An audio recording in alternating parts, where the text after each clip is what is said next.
Bismillahirrahmanirrahim. Assalamualaikum warahmatullahi wabarakatuh. Bersama dengan Ustazah Siti dalam mata pelajaran Pendidikan Islam tahun 6. Pada kali ini kita akan belajar bidang Jawi.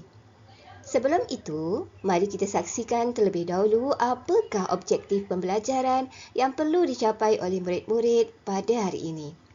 Di akhir sesi pembelajaran nanti, Ustazah harapkan murid-murid dapat yang pertama, membaca teks dengan betul dan yang kedua, membina ayat berkaitan dengan tema dengan betul.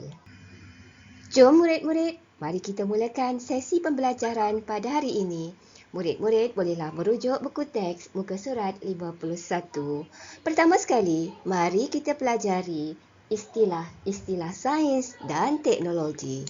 Istilah yang pertama ialah aeroangkasa.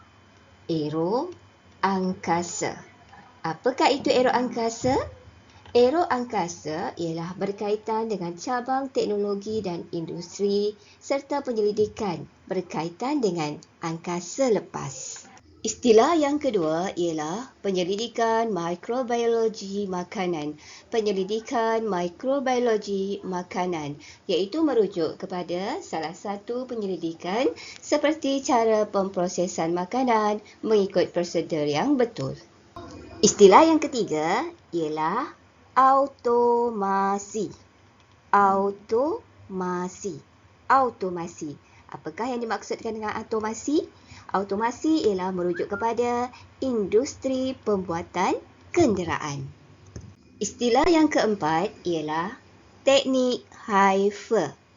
Teknik HIFE merujuk kepada teknik pemakanan haiwan ternakan yang tidak menggunakan rumput.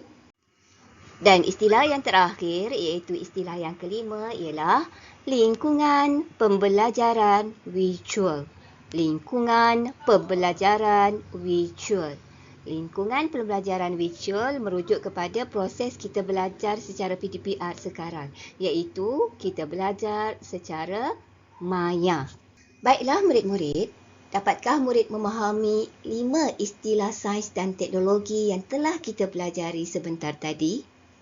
Untuk pengetahuan murid-murid, istilah-istilah yang telah kita pelajari sebentar tadi adalah juga merupakan perkataan pinjaman bahasa Inggeris seperti aeroangkasa, mikrobiologi, teknik HIFE, virtual, automasi dan transformasi. Murid-murid, sekarang mari kita membaca pula petikan berikut. Diharapkan murid-murid dapat bersama-sama Ustazah membaca petikan yang bertajuk Forensik di Malaysia. Forensik merupakan satu bidang kerjaya yang terdapat di Malaysia.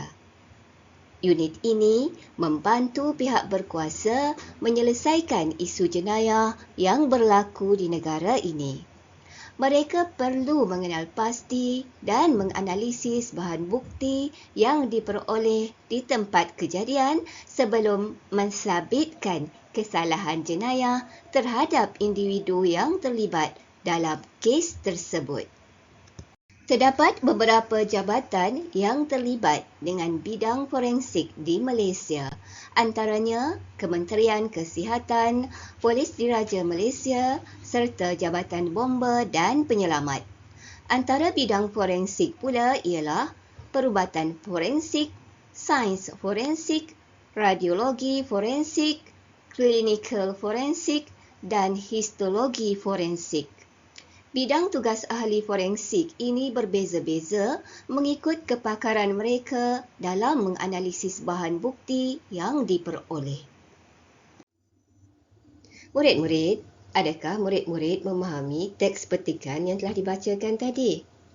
Murid-murid bolehlah ulang membaca teks petikan tersebut sehingga bacaan menjadi lancar. Murid-murid boleh merujuk buku teks muka surat 52. Murid-murid, bagi menguji kefahaman murid-murid tentang tajuk yang kita pelajari pada hari ini, jom kita jawab soalan kuis berikut. Murid-murid bolehlah mengimbas QR kod berikut untuk mengakses soalan kuis yang telah Ustazah sediakan. Tugasan yang seterusnya, bagi menguji kemahiran murid-murid dalam bidang membaca, menulis dan membina ayat, murid-murid dikehendaki menjawab soalan berikut. Murid-murid boleh menjawab pada buku tulis ataupun mencetak lembaran yang telah Ustazah sediakan dan menampalnya di dalam buku tulis. Baiklah murid-murid, nampaknya pelajaran kita telah sampai ke penghujungnya.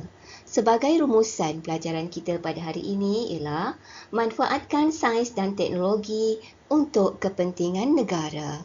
Cintailah Jawi sebagai warisan budaya kita. Sekian, wabillahi taufiq wal hidayah.